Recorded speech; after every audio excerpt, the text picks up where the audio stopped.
Title: My self-centered family boasted about inheriting my great-uncle's wealth, only to discover I was the sole beneficiary. Now they're pleading for a share. Hey, everyone. Before we dive into today's story, I could really use your support. Our channel's been losing some steam lately, and hitting that subscribe button is a fantastic way to help us out.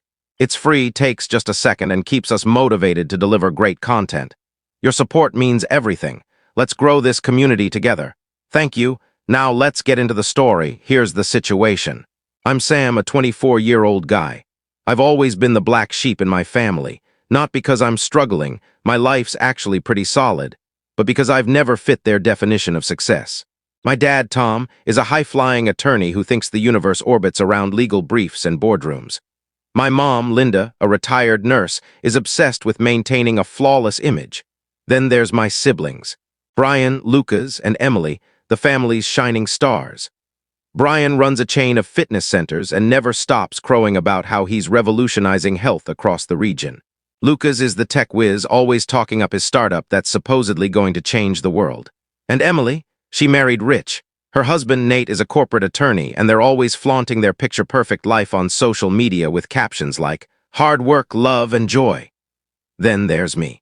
I'm a welder and a part-time wilderness guide. I love my work. Welding is a craft. It demands skill, focus, and imagination. I've built a strong career, pulling in six figures in good years depending on the jobs I take. The guiding gig. That's just for kicks, not cash. It's about being in nature and sharing my passion. But to my family, I might as well be slinging fries at a drive-thru. My mom, bless her, loves to ask, "When are you going to quit messing with steel and get a proper job?" As if I'm out back banging on scrap metal. Brian's always trying to drag me into his gym empire, saying things like, "If you want to do something worthwhile, I could use you to run operations." Hard pass. Lucas, meanwhile, acts like I'm some kind of Neanderthal. "You should get into tech, Sam. That's where the real money is." Real money? My bank balance begs to differ. I've given up explaining myself. They've made up their minds, and I don't care enough to change them. They can keep their snobbery. I'm content, successful in my own way, and don't need their validation. The only person who ever got me was my great-uncle Jack. Jack was my grandpa's brother and the total opposite of the rest of the family. He lived life on his terms, unbothered by status or credentials. He valued integrity. Jack was an attorney once, but ditched it all to live in the countryside, building a cozy hunting lodge on 70 acres of untouched land. We connected over hunting and fishing. He taught me how to track, shoot, and honor nature. He never judged me for being a welder. In fact, he respected it. "Honest work," he'd say. "A man who builds with his hands will always have a place." When Jack was diagnosed with cancer about a year ago, it crushed me. He'd always been so vibrant, and seeing him weakened was tough. My family's response? A collective yawn. "He's had a good run," Emily said, as if that excused their apathy. No one stepped up to help. No one even visited. They were too wrapped up in their important lives. I couldn't bear to see Jack abandoned, so I took it upon myself to be there. I visited regularly, helped with chores, cooked meals, and just spent time with him. It wasn't always easy. I had to cut back on work to make it happen. But Jack was family, and family looks out for each other. That's my belief, at least. Meanwhile, the rest of the family acted like Jack didn't exist. Emily and Nate were busy planning their next European getaway. Brian was opening another gym. Lucas was deep in some new app project. My parents, they barely pretended to care. Mom would occasionally ask, "How's Jack holding up?" But it was more out of duty than genuine concern. I didn't mind. Their indifference just fueled my determination to do more for Jack. He deserved better than being ignored by the people he'd loved his whole life. One evening, after I'd helped him with dinner, Jack asked, "Is this taking a toll on you, Sam? Looking after me, I mean?" I was honest. "I've cut back on work a bit, but it's worth it. Your family, Jack. I'm here because I want to be." He nodded, but I could tell something was on his mind. "You've got a good soul, kid," he said. "Don't let them strip that away." I didn't fully grasp what he meant then, but I would soon. As Jack's condition worsened, my family's true colors started to show. He was fading fast, and it was obvious he didn't have long. While I was there helping with meals, meds, and keeping him company, my family was MIA. To them, Jack was already gone, an inconvenience they didn't have time for. "I'm sure Sam's handling it," Emily said when I asked if she'd visit for his 80th birthday. Lucas didn't even respond to my group text. Brian's excuse? "I'd love to, but the new gym's keeping me slammed." Slammed. More like selfish. Jack never complained, though. He was too kind to burden others even when he needed support. But I could see the hurt in his eyes when I mentioned the family. "They're busy," he'd say, covering for them. Busy. No, just too wrapped up in themselves. One evening, as I was cleaning up after dinner, Jack asked me to sit. He looked serious, like he'd been mulling something over. "Sam, I need to ask you something," he said. "Helping me like this, how much is it costing you?" I shrugged. "Less work hours, but it's no big deal." He didn't buy it. "You've got a good heart, Sam, always have. I just don't want you to feel shortchanged for being the only one who gives a damn." That hit me. I hadn't thought of it that way because I wasn't helping Jack for a reward. I was there because I loved him. "I don't feel shortchanged," I said. "I'm glad to be here with you. They're the ones who'll regret it." He smiled faintly and nodded. A week later, he dropped a bombshell. I was at his place, helping him go through old papers, hunting licenses, photos, and mementos from his lawyer days. He asked me to grab a specific envelope from his desk. When I handed it to him, he held it for a moment before saying, "Sam, I've updated my will." I thought maybe he'd added a donation to a cause he loved, like wildlife preservation or veterans groups. But then he looked me in the eye and said, "I'm leaving you the lodge and $200,000 to fix it up. The rest goes to charity." I was speechless. "Why?" I managed to ask. "Because you've been here for me when no one else was," he said. "You've shown up day after day while they couldn't even pick up the phone. You're the only one who cares, Sam. I want you to have a real shot at building something of your own." I tried to protest, but he was resolute. "Just promise me you'll take care of the place," he said. "Make it yours. And don't let them take it from you." It didn't take long for the family to start circling. They didn't know about the will yet, but they could sense something was up. Brian called me one evening, rare since he only calls when he wants something. "Hey, Sam," he said, all casual. "How's Jack holding up?" "He's managing," I said, keeping it brief. "Cool, cool," he replied. "So when Jack, passes, what's the plan for the lodge?" I nearly laughed. The guy couldn't even wait for Jack to die before eyeing the prize. "Not sure," I said, playing dumb. "Why?" "No reason," he said quickly. "Just thought it'd be nice to keep it in the family. Maybe we could all pitch in to fix it up." By pitch in, I knew he meant I'd do the grunt work. "Maybe," I said just to end the call. The next day, Emily texted me. "Hey, Sam, wouldn't it be great if we turned Jack's lodge into a family getaway? The kids would love it." First, Emily doesn't even have kids. Second, the last time she visited the lodge, she whined about bugs and said it smelled like old timber. Now it was her dream spot? I didn't reply. Lucas, who hadn't spoken to Jack in ages, started dropping hints in the family group chat about how valuable land like Jack's was. "Prime property," he said. "Could sell for $1 million if developed." I wanted to scream. They didn't care about Jack or his legacy, just the money. Meanwhile, Jack kept declining. Some days he was too weak to get out of bed, but his mind stayed sharp. One evening, as I helped with his meds, he said, "You know they're gonna come for you, right?" I nodded. "Let 'em try," he grinned. "That's my boy." Jack was right. I knew they'd come after me, but I wasn't fazed. I'd accepted that I didn't fit their mold of success. Thanks to Jack, I had something they couldn't take, no matter how hard they tried. But I had no idea how low they'd stoop. In his final weeks, I was with Jack almost daily, helping him through the worst of it. My family, they couldn't even send a postcard. The only time they mentioned Jack was to speculate about his estate. When Brian suggested a family dinner, I knew something was up. We hadn't had one in years. Everyone usually bilaid after dessert at holidays. But he was insistent, so I went, mostly out of curiosity. The second I walked into Mom and Dad's house, the tension was palpable. Everyone was there, Brian, Lucas, Emily, and their spouses, all with this fake, overly polite vibe. Mom greeted me with a smile so forced it looked painful. "Sam, you're here," she said like I was some long-lost relative. "What's this about?" I asked, cutting to the chase. Brian slapped my shoulder. "Just thought it'd be good to catch up and talk about Jack." Red flag number 1. We sat down, and for the first 10 minutes it was awkward small talk about work, vacations, and Lucas's latest tech venture. Then Emily got to the point. "So, Sam," she said in her best concerned sister voice, "what's Jack planning for the lodge? You've been spending so much time with him, you must know." Red flag number 2, I shrugged. "He hasn't said much." Brian jumped in. "It'd make sense to keep it in the family, right? Maybe a vacation spot for all of us." Emily nodded eagerly. "I was telling Nate the kids would love it. It'd be such a great legacy for Jack." "Your kids don't exist yet," I said, unable to hold back.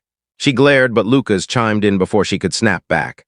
Honestly, we should sell it. That land's worth a fortune. We could split the money and invest it smartly. Split it, Brian scoffed. Why split it when I could use it for my business? Jack would want it to go towards something meaningful. Believe their audacity. They were carving up the lodge like Jack was already gone. I don't think Jack would want it sold, I said, trying to redirect. Brian smirked. Come on, Sam, what are you gonna do with it? Weld a deer stand? Be real. I wanted to deck him. Instead, I said, Jack hasn't decided yet. Talk to him if you're so curious. After that dinner, their greed went into overdrive. Brian called me daily with new ideas for the lodge. What if we turned it into a rental property? Big money in tourist rentals during hunting season. I'd handle the business side and you could fix it up since you're good with your hands. Translation, he'd rake in profits while I did the work. Emily texted. Sam, we need to discuss Jack's estate. The lodge is too special to let it sit unused. Call me. When I didn't, she followed up. This isn't just about you, Sam. It's about family. Stop being selfish. Selfish. I was the only one caring for Jack, and I was the selfish one. A week later, Emily and Brian showed up unannounced at Jack's place. I was there helping him sort old photos when they knocked. Jack was too weak to get up, so I answered. There they were, all smiles and fake concern. Hey, Sam, Emily said, holding a tin of cookies like it was a peace offering. We thought we'd check on Jack. I wasn't buying it, but Jack was always gracious. He let them in, and for the next half hour they played the doting family. You look great, Jack, Brian lied. Need anything? Emily added. Jack just smiled and said, I'm fine, thanks for coming. Then Brian couldn't help himself. We were talking about the lodge the other day. Such a gorgeous property. Have you thought about what'll happen to it? Jack's eyes sharpened. I have, he said, shutting it down. After they left, Emily texted me. Jack's really fading. We need to plan what's next. Let's meet to talk. Talk? She didn't care about Jack's health, just his assets. Lucas took it further, posting in the family chat. Does anyone know if Jack has a financial planner? We should make sure his estate's handled right. I nearly smashed my phone. They weren't even pretending to care anymore. Jack was just a paycheck to them. That night, I told Jack about their scheming. He laughed, shook his head, and said, Let them yap. They'll get what's coming soon enough. I didn't know what he meant then, but I'd find out. Jack passed away quietly one morning with me and his dog, Maisie, by his side. He'd been fading for days and seemed to know the end was near. His last words to me were, Don't let them ruin what's yours. Those words stayed with me. Jack had spent his final months ensuring his legacy went to someone who'd honor it, not squander it like the others would. Grieving was tough, but I didn't have time to dwell. The will reading was set for the next week, and I braced for chaos.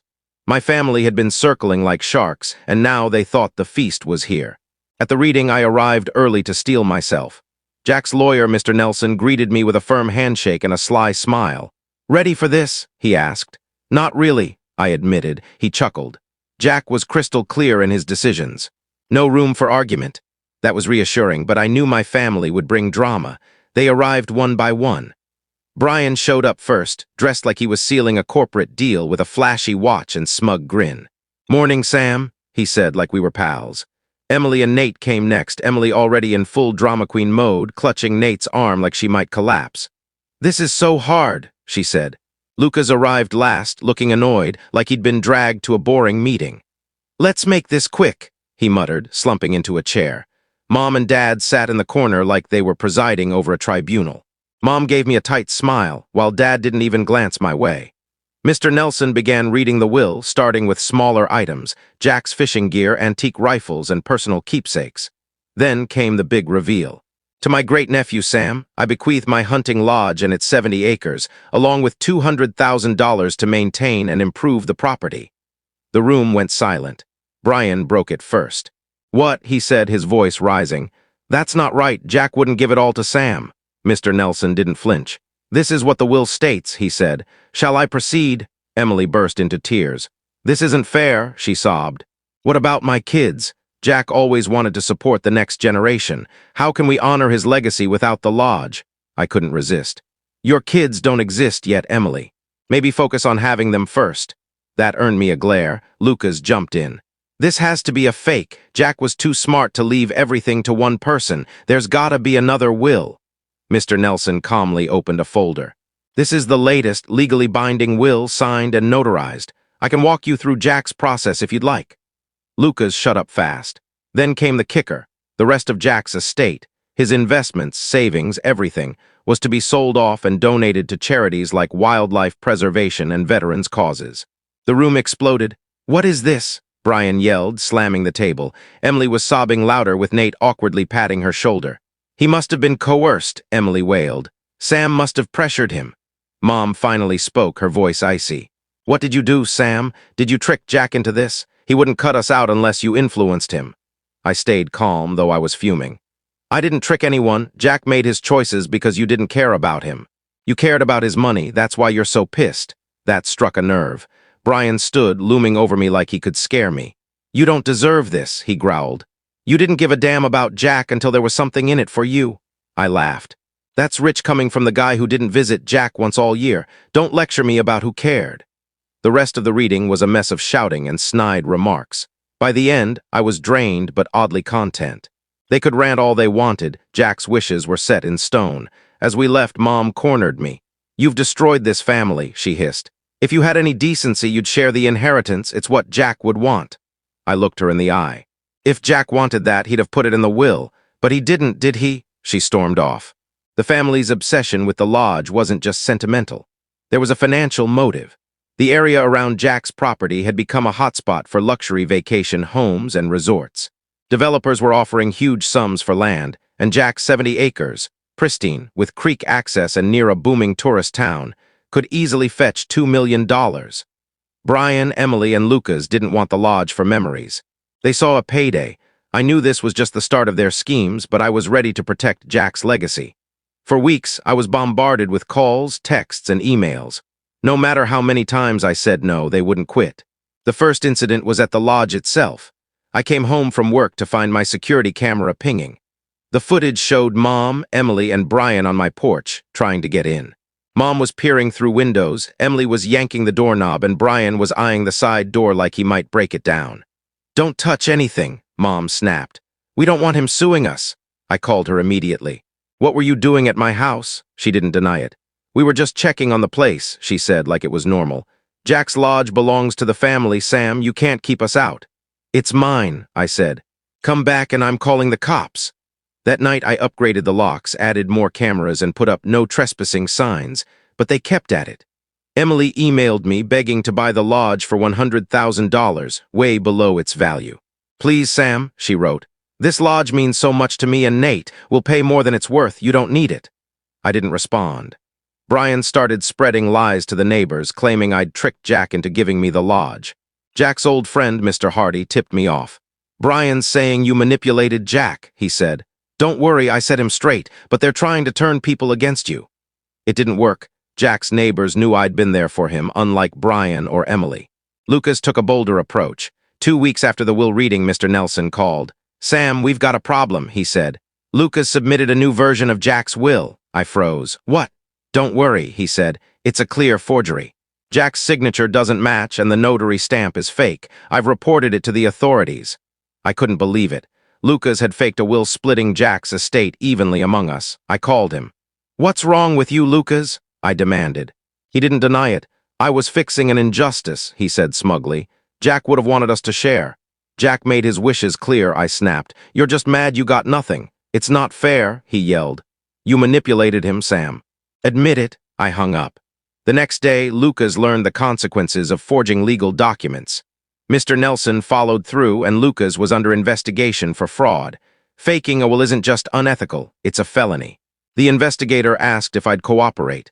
"Absolutely," I said. Lucas wanted to play dirty. He'd face the fallout. A few days later, he called, panicking.